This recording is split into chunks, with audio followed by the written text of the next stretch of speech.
Hello बच्चों, क्या हाल चाल। और आज आपका भाई फिर से इस बीए कंसेप्ट के यूट्यूब चैनल पर आप लोगों का मोस्ट वेलकम करता है। तो चलिए ना, आज आपका भाई लेकर के आया है फिर से इस बीए कंसेप्ट के यूट्यूब चैनल पर नया इतिहास लिखने के लिए क्लास 12th का मोस्ट वीवीआई चैप्टर जिसका नाम है ओ सदनिरा। और इस चैप्टर का आज हम लोग करेंगे ऑब्जेक्टिव जो कि सीधा लड़ेगा एग्जाम में। तो चलिए हम शुरू करते हैं इस चैप्टर के ऑब्जेक्टिव को। लेकिन ऑब्जेक्टिव शुरू करने से पहले आपका भाई आपसे हमेशा की भांति इस बार भी बोलेगा कि अगर इस आप YouTube चैनल पर नए हैं तो चैनल को सब्सक्राइब करें, वीडियो अच्छा लगे तो लाइक करें और कमेंट करके बताएं कि आप लोगों को ये वीडियो कैसे लगा, ठीक है। और अपने दोस्तों में जरूर से जरूर मात्रा में शेयर करें। तो आइए ना शुरू करते हैं मस्त तरीके से, जबरदस्त तरीके से। तो स्टार्ट होगा ये सेशन और आप लोग हो जाओ तैयार, लिखेंगे हम और तुम मिलके इतिहास। तो शुरू होता है जैसा कि पहला नंबर क्वेश्चन होगा, क्वेश्चन नंबर 1। शिक्षा का उद्देश्य यह होगा कि बच्चे ऐसे पुरुष और महिलाओं के संपर्क में आए जो सुसंस्कृति हो और चरित्र जिनका अच्छा हो। यह कथन किसने कहा? यह कथन किसने कहा? शिक्षा का उद्देश्य यह होगा कि बच्चे ऐसे पुरुष के साथ रहें, ऐसे महिलाओं के साथ में रहें जिन जो सुसंस्कृति हो और जिनका जो कैरेक्टर यानी कि चरित्र हो वो निष्कुशल हो। तो ये कथन किसने कहा? क्या ये कथन जवाहरलाल नेहरू ने बोला है? क्या ये कथन महात्मा गांधी जी ने बोला है? क्या ये कथन नरेंद्र मोदी जी ने बोला है या फिर नीतीश कुमार जी ने बोला है? बताइए। शिक्षा का उद्देश्य यह होगा कि बच्चे ऐसे पुरुष या ऐसे महिलाओं के साथ रहें जो सुसंस्कृति हो, जिनका चरित्र अच्छा हो। यह कथन किसने कहा? तो बात तो है जो होती नहीं उनके किए, वो महान आदमी हैं हमारे महान महात्मा गांधी, यानी कि option number B. Question number 2 को देखते हैं। बहुत ही अच्छे तरीके से, मस्त तरीके से चंपारण में गांधी जी के चमत्कार की कथा किसने लिखी है? बताइए। वाओ, 1917 में गांधी जी चंपारण में आए थे, है ना। और 3 कठिया प्रणाली थी, 3 कठिया प्रणाली लागू हुआ था जिसमें नील की खेती करना होता था, है ना। तबाही मचा दिए थे 1917 में, अंग्रेजों को घुटना टेक देना पड़ा था। तो ये कथन, ये सारी बातें किसने लिखा है? बताइए। महात्मा गांधी जी, जवाहरलाल नेहरू, राजेंद्र प्रसाद जी या फिर राधा कृष्णन जी। तो आप बोल सकते हैं कि 1917 में जब महात्मा गांधी चंपारण आए थे तो उनके चमत्कार की कथा जिसने भी लिखा उस आदमी का नाम प्यार से हम बोलेंगे Rajendra Prasad, option number C. Next question आपके बीच ये रहा। कौन सी एकांकी जगदीश चंद्र माथुर की नहीं है? बताइए। कौन सी एकांकी जगदीश चंद्र माथुर जी की नहीं है? देखेंगे मेरे प्यारे बच्चों, कौन सी कृति जगदीश चंद्र माथुर जी की नहीं है? मेरी बांसुरी, पहला राजा दशरथ नंदन, आषाढ़ का एक दिन, लोहा सिंह, भोर का तारा, कुड़ाक, बंदी, सानिध्य, ओ मेरे सपने, मेरे श्रेष्ठ रंग एकांकी, कुंवर सिंह का टेक, गगन सवारी। तो आप लोग बोल सकते हैं कि जगदीश चंद्र माथुर जी की लिखी हुई लेख पता है कौन नहीं है? मेरे बांसुरी जगदीश चंद्र जी माथुर ने लिखा है, पहला राजा ये भी जगदीश चंद्र माथुर जी ने लिखा है, दशरथ नंदन ये भी जगदीश चंद्र माथुर जी ने ही लिखा है। लेकिन आषाढ़ का एक दिन, लोहा सिंह ये जगदीश चंद्र माथुर का लिखा हुआ नहीं है। ऑप्शन नंबर बी जो है वो गलत है, बाकी सब सही है। यानी कि इसमें ऑप्शन कौन होगा, कौन सा सही होगा इसमें ऑप्शन? इसमें जो ऑप्शन होगा वो ऑप्शन नंबर बी सही होगा, ठीक है।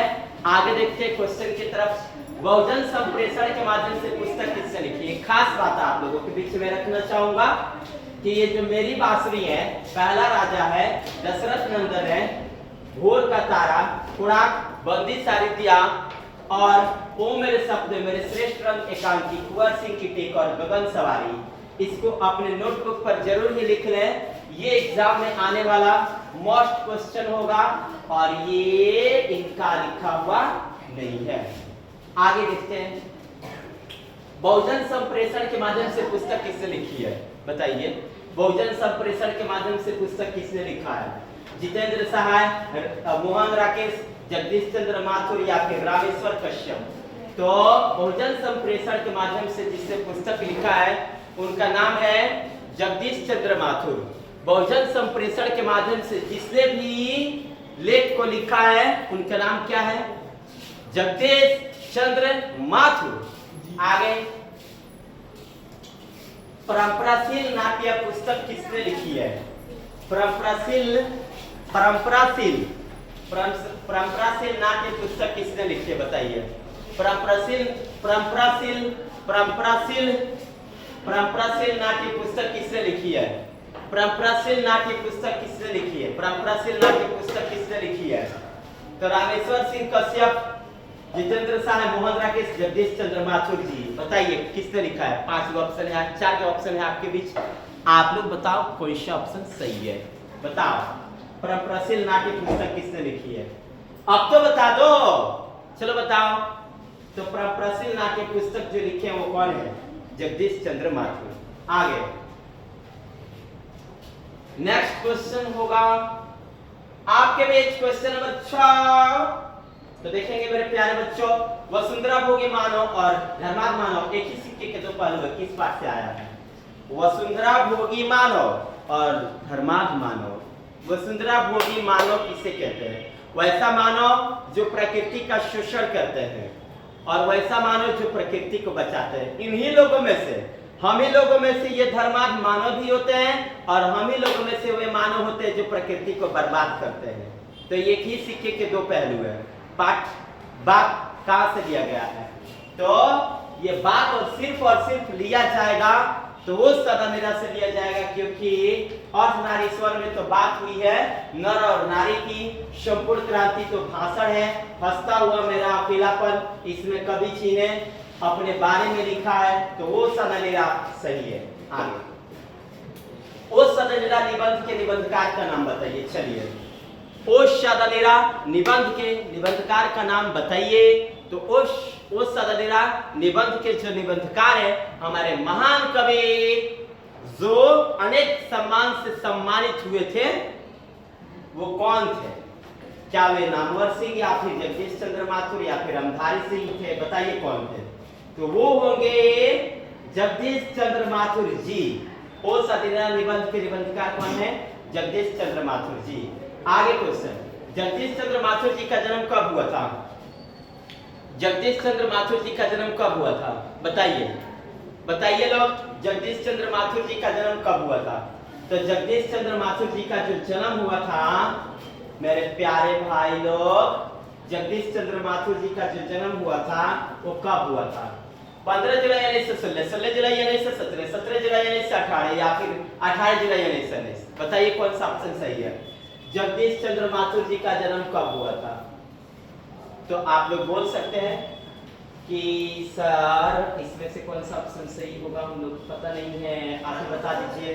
तो कौन सा ऑप्शन सही होगा? 16 जुलाई 1917। 16 जुलाई 1917 को जगदीश चंद्र माथुर जी का जन्म हुआ था। आगे अगला क्वेश्चन है, जगदीश चंद्र माथुर जी का निधन कब हुआ था? जगदीश चंद्र माथुर जी का निधन कब हुआ था? 12 मई 1976, 13 मई 1977, 14 मई 1978, 15 मई 1979? बताइए कब हुआ था? जगदीश चंद्र माथुर जी का जो निधन हुआ था 14 मई 1978 को हुआ था। 14 मई 1978, 14 मई 1978 जगदीश चंद्र माथुर जी का जो निधन हुआ था 14 मई 1978 को हुआ था। आगे क्वेश्चन की ओर बढ़ेंगे, जगदीश चंद्र माथुर जी का जन्म कहाँ हुआ था? स्थान का नाम बता दो प्यार से। चलो, जबलपुर मध्य प्रदेश, इटारसी मध्य प्रदेश, सिमरिया बिहार, बुलंदशहर उत्तर प्रदेश। कौन सा ऑप्शन सही होगा?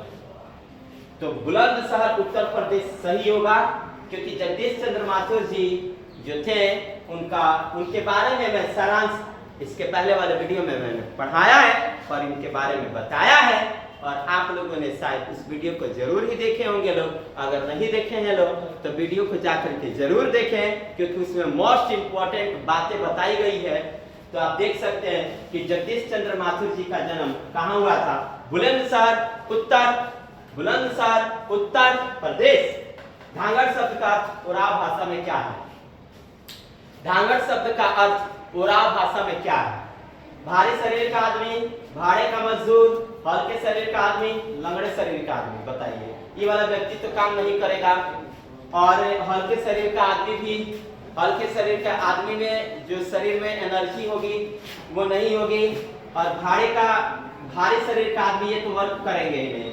तो धांगड़ शब्द का अर्थ जो होता है उराव भाषा में भाड़े का मजदूर होता है। Option number B. उराव भाषा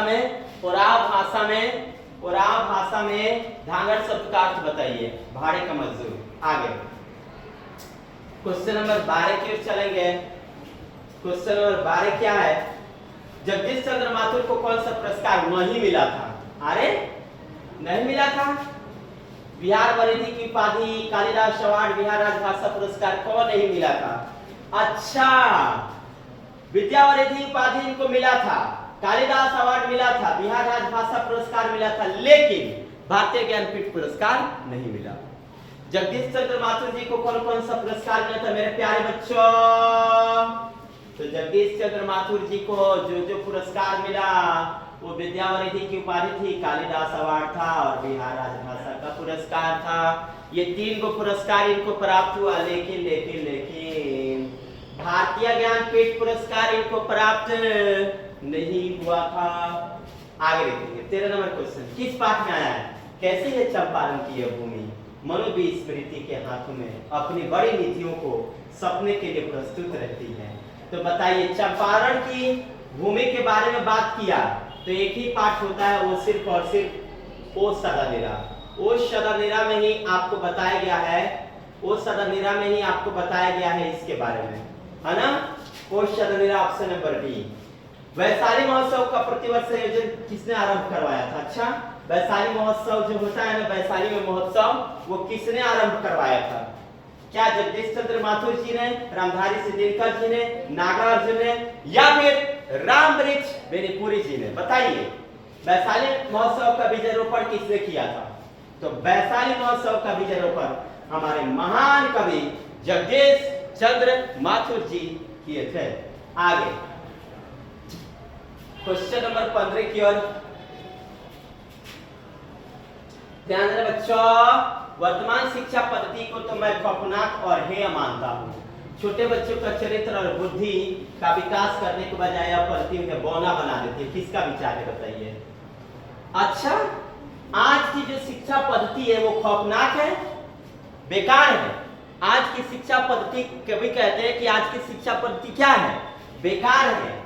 कभी उसको ना कभी मानते हैं कि कौन मानता है जी? वर्तमान शिक्षा पद्धति तो बिल्कुल खौफनाक है, हेय है। छोटे बच्चों के चरित्र और बुद्धि के विकास करने के बजाय अब पति उन्हें बौना बना देती है। बात तो सही है। आजकल छोटे छोटे बच्चे हैं ना, वो बड़ों बच्चों से, बड़े बुजुर्गों से जबान लड़ा लेते हैं। इसीलिए कवि कहते हैं कि आज की जो शिक्षा पद्धति वो खौफनाक है, हेय है। छोटे बच्चों के विकास होना चाहिए, तो छोटा बच्चा दिन प्रतिदिन बिगड़ते जा रहा है। ये कथन किसने कहा है? तो और कोई नहीं कह सकता। ये बात शिक्षा से जुड़ी एक ही आदमी कह सकता है, महात्मा गांधी। अन्य लोग भी कह सकते हैं, लेकिन महात्मा गांधी का जो थिंकिंग थी वो अन्य लोगों से बिल्कुल अच्छा था, बेस्ट था। आगे, मन कैसा ताल है? मन कैसा ताल है? मन गहरा है, छोटा और विशाल है, उथले और छिछले है, गहरे और विशाल है। बताइए, मन कैसा ताल है? मन जो है वो गहरा है, मन जो है वो विशाल है, क्योंकि इसी मन से व्यक्ति बहुत गहराई तक सोच भी सकता है और बड़ा सोच सकता है। तो मन गहरा भी है और मन विशाल भी है। आगे देखते हैं नेक्स्ट क्वेश्चन की ओर। चौर कैसे ताल है? बताइए, चौर कैसा ताल है? मन गहरा और विशाल है तो चौर कैसा ताल है? चौड़ा है, गहरा है, लबालब है, उथले है। तो चौर जो है उथला ताल है। और मन कैसा ताल है? मन कैसा ताल है? विशाल और गहरा। और चौर कैसा ताल है? उथला। आगे क्वेश्चन, राजा हरिसिंह को मुकाबला किससे करना पड़ा था? वाह, ये कौन नहीं जानता? घींची तलवारों की वार से नाश हुआ जंगलों की तबाही और राजा हरिसिंह छोड़ के भागे अपने सिंहासन, वो गए नेपाल में, है ना? तो राजा हरिसिंह देव को किससे मुकाबला करना पड़ा? तो Ghiyasuddin Tughlaq, option number A. Ghiyasuddin Tughlaq option number A. Ghiyasuddin Tughlaq option number A. आगे देखेंगे 10 तस्वीरों के रचनाकार कौन है? 10 तस्वीरों के रचनाकार कौन है? रामवृक्ष बेनीपुरी, जगदीश चंद्र माथुर, देवेंद्र सत्यार्थी या महादेवी वर्मा? बताइए 10 तस्वीरों के रचनाकार कौन है? तो 10 तस्वीरों के रचनाकार हमारे महान कवि जगदीश चंद्र माथुर जी हैं।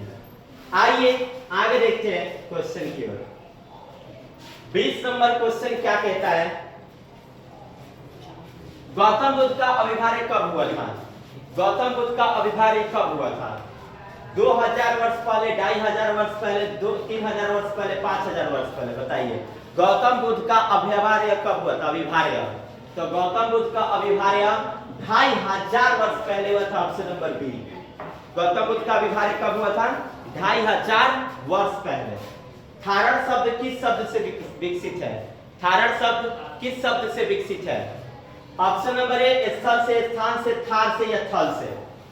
तो अच्छा, ये तो थारण कहने पर ही इसका आंसर निकल जाएगा, है ना? थारण शब्द किससे विकसित है? तो ये क्या स्थल से विकसित है या स्थान से या थार से या थल से? तो थारण शब्द जो है ये थार से विकसित है, ऑप्शन नंबर सी। आगे देखेंगे कौन सी कृति माथुर जी की है? कौन सी कृति माथुर जी की है?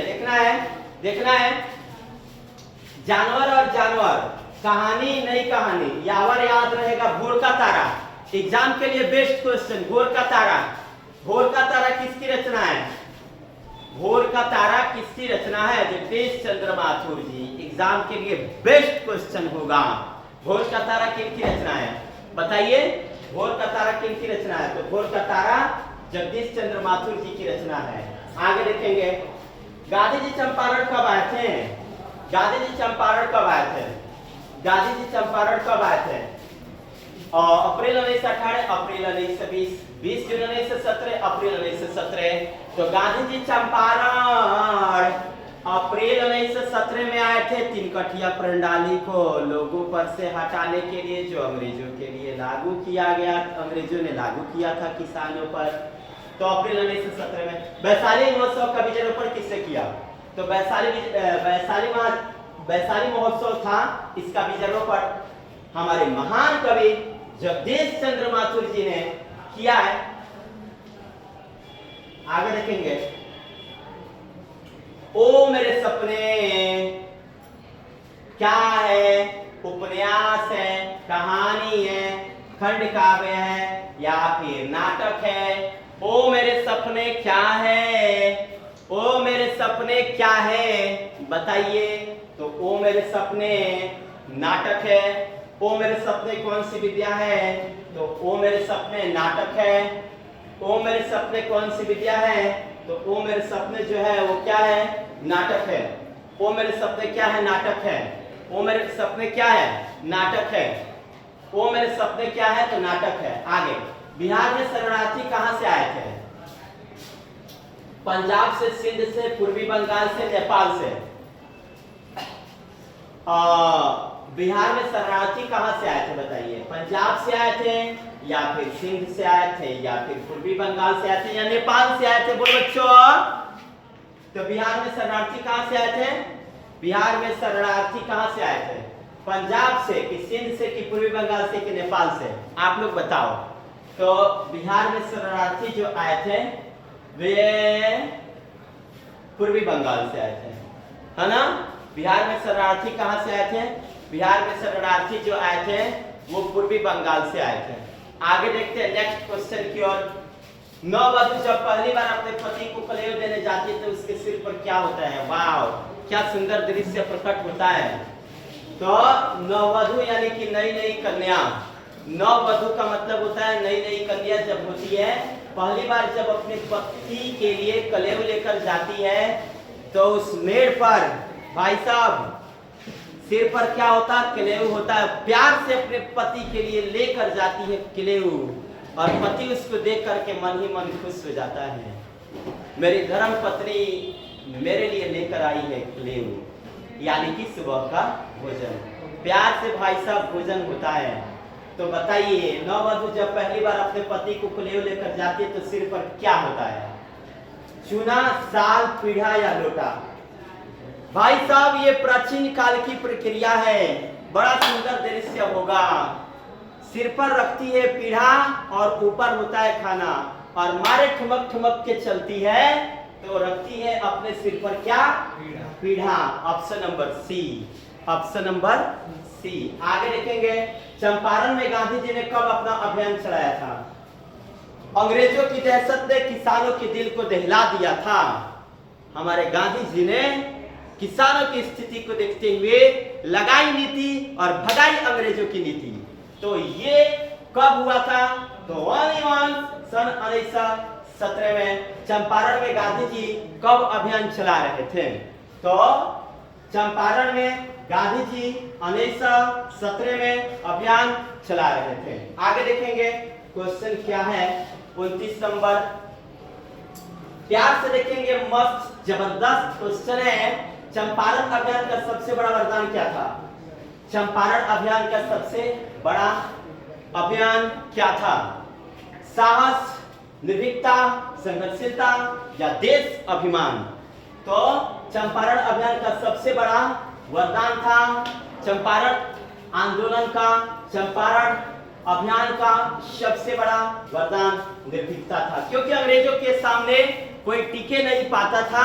अंग्रेजों ने अपनी कोड़े की बार सारे लोगों पर दहशत फैला दिए थे लोग। तो ये थी निर्भीकता। इसमें जिसके पास पावर था वो सिर्फ और सिर्फ कौन थे? महात्मा गांधी। क्योंकि चंपारण के किसानों के पास इतनी ताकत नहीं थी कि वे अंग्रेजों के खिलाफ कुछ बोल सके। उन्हीं किसानों में से राजकुमार शुक्ल जी ने महात्मा गांधी को पत्र लिखा और कहा कि बापू एक बार बस हमारे बिहार में भी तो आ जाओ, यहाँ की स्थिति बड़ी दयनीय है। तो ये हुई निर्भीकता की बात। तो आगे चलते हैं 30 नंबर क्वेश्चन। बिहार का कौन सा विशाल स्तूप प्राचीन स्थापत्य की अभूतपूर्व कृति है? तो आप बता सकते हो बिहार का कौन सा विशाल स्तूप, किस विशाल स्तूप प्राचीन स्थापत्य की अभूतपूर्व कृति है? बताइए, नंदनगढ़, चंपारण, भागलपुर या देवबंद? तो इसमें सिर्फ और सिर्फ आता है विशाल स्तूप में अपने बिहार में नंदनगढ़। बिहार में विशाल स्तूप में अगर किसी को गिना जाता है तो सिर्फ और सिर्फ नंदनगढ़ है। ऑप्शन नंबर ए। ओ सादानेरा पाठ के लेखक कौन है? वही गंडक नदी जिसके बारे में महान कवि जगदीश चंद्र माथुर जी ने लिखा है, उस पाठ के लेखक कौन है? तो प्यार से कहोगे जगदीश चंद्र माथुर। ओ सादानेरा पाठ के लेखक कौन है? जगदीश चंद्र माथुर, जगदीश चंद्र माथुर। आगे देखेंगे, वाओ, ये वाला क्वेश्चन एग्जाम में कई बार पूछा गया है। ओ सादानेरा शीर्षक का संबंध किस विद्या से? बताइए, ओ सादानेरा जो पाठ है वो कौन सी विद्या है? क्या वह उपन्यास है, क्या वह निबंध है, क्या वह कहानी या फिर नाटक है? तो शुरू में आपका भाई आपके लिए जरूर नहीं बताया था कि ओ सादानेरा जो पाठ है वो सिर्फ और सिर्फ एक ही विद्या है जिसका नाम है भाई साहब निबंध। ओ सादानेरा पाठ जो है ये क्या है? निबंध है। प्यार से कहो निबंध है, यानी कि ओ सादानेरा शीर्षक का संबंध निबंध से है। Question number 33। ओ सादानेरा जगदीश चंद्र माथुर के किस निबंध संग्रह से संकलित है? बताओ, ओ सादानेरा कहां से लिया गया है? ओ सादानेरा को कहां से लिया गया है? तो फिर से मचा दो, एक बार तबाही, कमेंट करके बता दो ओ सदनिरा कहां से लिया गया है। 10 तस्वीरों से, जिन्होंने जीना जाना से या फिर बोलते क्षण से या फिर सारिध्या से बताओ। प्यार से बोलेंगे ओ सदनिरा जो है वो लिया गया है बोलते क्षण से, ऑप्शन नंबर सी। ओ सदनिरा कहां से लिया गया है बोलते क्षण से, ऑप्शन नंबर सी।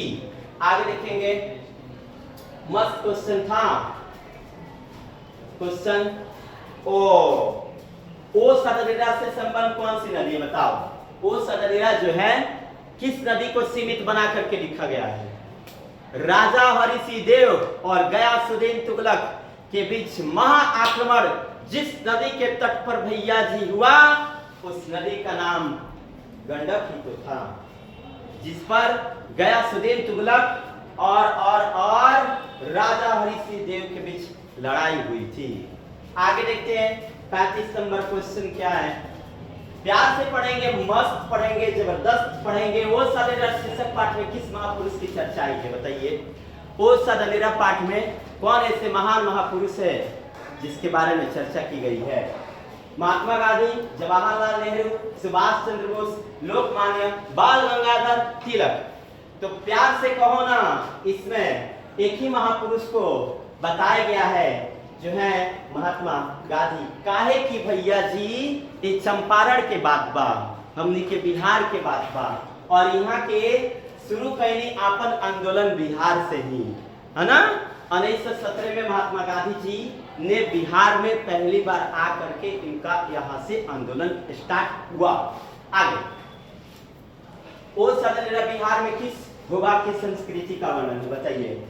ओ सदनिरा जो है बिहार के किस भूभाग का वर्णन इसमें किया गया है बताना है। क्या वो गाया है, आरा है, चंपारण है या मुंगेर है। भैया जी अभी बताया गया कि इस पाठ में ना जो बात की गई है वो किसके बारे में बात की गई है, चंपारण, ऑप्शन नंबर सी।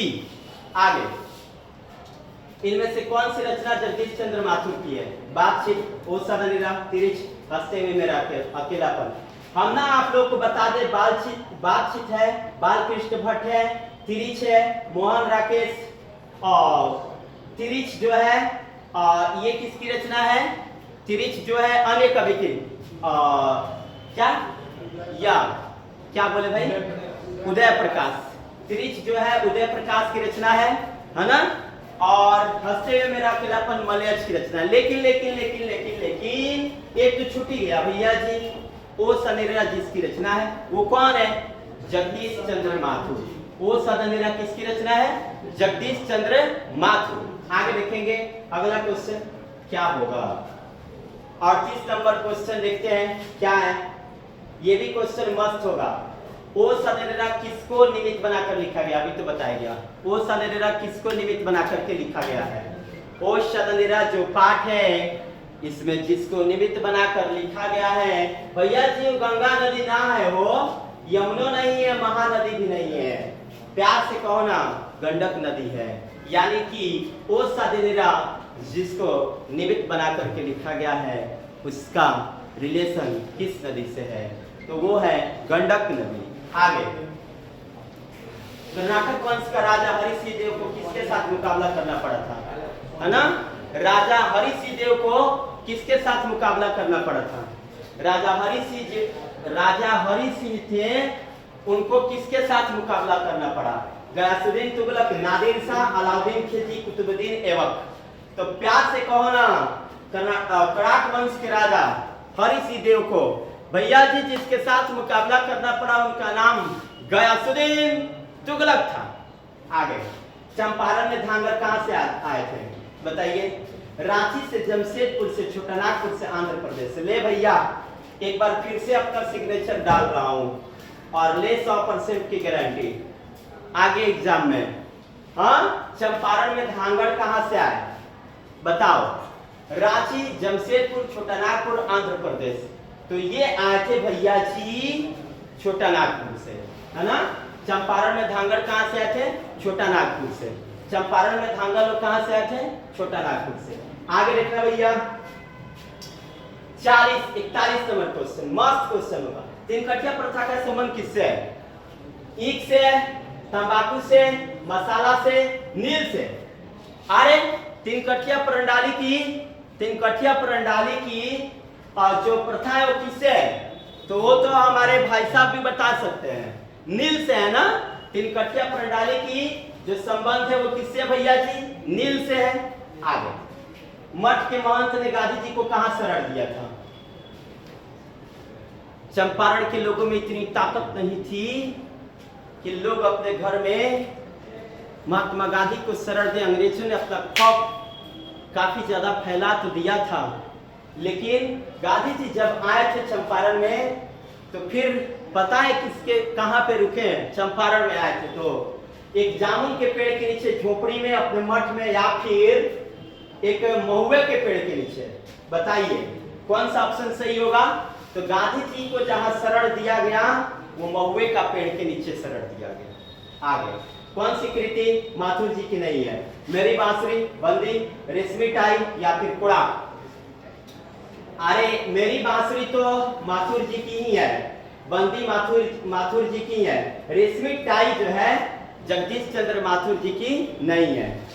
भाई साहब पूरे पाठ को पढ़ने से ये पता चलता है, पूरे पाठों को पढ़ने से ये पता चलता है कि रेशमी टाई इस पाठ में आया ही नहीं है ना, यानी कि ये नहीं है।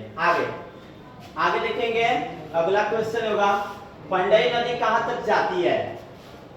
बताइए पंडई नदी कहां तक जाती है? भिखनाथोरी, बगहा, रामनगर, भितहारवा, ये सब न जगह चंपारण में है। और पंडई नदी जो है वो भिखनाथोरी तक जाती है ना। पंडई नदी कहां तक जाती है? भिखनाथोरी तक। बराज कहां बन रहा है? बेलगांव में, भितहारवा में, अमोलवा में या फिर भैंसा लोटन में? बताइए बराज कहां बन रहा था? बराज कहां बन रहा था? कभी कहते हैं ना, गंडक नदी तूने तो उन सारे तीर्थ स्थलों को तोड़ डाला, लेकिन अब तोड़ के दिखा इस बराज को, जो हमारे इंजीनियर और हमारे मजदूर बना रहे हैं। कहां पे बन रहे हैं वो? भैंसा लोटन में।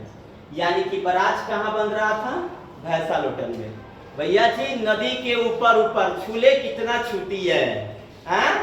वो बोलेगा छूले छूले और ये कहेगा मेरे से नहीं होगा, मतलब नदी कहां जाएगा उतना ऊपर, मतलब इसको छू नहीं पाएगा, मतलब भैंसा लोटन में बराज बन रहा है। आगे, अम्रपाली यानी कि अम्बपाली में तथागत को क्या सौंपा था? कदली वन, आम्रवन, 10,000 स्वर्ण मुद्राएं, अपना वन। तो अम्रपाली यानी कि अम्बपाली में तथागत को जो सौंपा था वो आम्रवन था। क्या था? आम्रवन। अम्रपाली ने तथागत को क्या सौंपा था? अम्रपाली ने तथागत को क्या सौंपा था? आम्रवन। आगे, ओ सदनिरा शीर्षक निबंध के वर्णित मन में कैसा ताल है?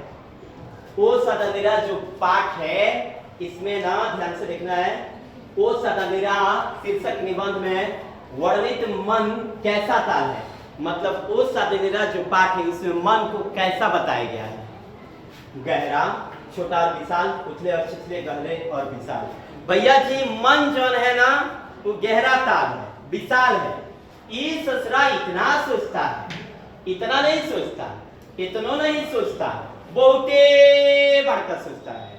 आवरी इतनी सुख तनी गहरा नहीं सोचता, खूबे गहरा सोचता है। काय बोला किते बोला काय बोला, बाप रे, मतलब ई गहिरो है आवरी विशालो है। तो ओ सदनिरा शीर्षक में मन कैसा ताल है? बताइए। तो मन गहरा है और विशाल। आगे, ओ सदनिरा शीर्षक पाठ के अनुसार 1962 की बाढ़ का हास्य जिन्होंने देखा है उन्हें रामचरितमानस में उसके क्रोध के क्रोध रूपी नदी को बाढ़ याद आ गई होगी। बताइए किसके क्रोध रूपी नदी का बाढ़ याद आया होगा? वो समय था जब केकई, राम और लक्ष्मण जी जब वनवास जा रहे थे, उस स्थिति के पहले उसके जो क्रोध आए थे, जब राजा दशरथ जी ने कहा था नहीं मैं अपने जिगर के टुकड़े को मैं अपने से दूर नहीं करूंगा, कभी न जाने दूंगा उसको वन में, तो क्रोध हुई थी कि कई जी यानी कि ऑप्शन नंबर सी आगे। ओ सदनिरा पाठ के अनुसार गांधी जी ने आश्रम विद्यालय कहाँ स्थापित किया था? पाटलिपुत्र, नालंदा, वैशाली, राजगीर, सासाराम, भभुआ, बड़हारवा, मधुबन और भितहरवा। पता है जब ना अंग्रेजों की दहशत से महात्मा गांधी जी ने लड़ा था तो ना सोचा कि यार चंपारण के लोगों को पहले शिक्षित करना बहुत ज्यादा जरूरी होगा, है ना। देखो आप पर कोई भी व्यक्ति जब शासन कर रहा है इसका मतलब जानते हो क्या है? आपके पास एजुकेशन नहीं है, आपने शिक्षा प्राप्त नहीं किया है। यहाँ पे आपने शिक्षा प्राप्त नहीं किया है और आपकी शिक्षा उच्च नहीं है, इसलिए आप पर कोई भी व्यक्ति राज कर रहा है। तो राज करने का मुख्य कारण यही होगा, आपके पास भाई साहब एजुकेशन है, ये पावर है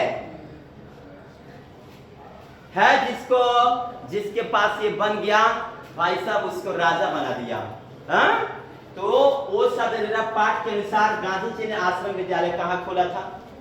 बड़हारवा में, मधुबन में, भितहरवा में, तीनों जगह खोले थे, है ना, ताकि चंपारण के लोगों को इतना शिक्षा दी जाए ताकि उन पर कोई भी लोग राज स्थापित नहीं करे।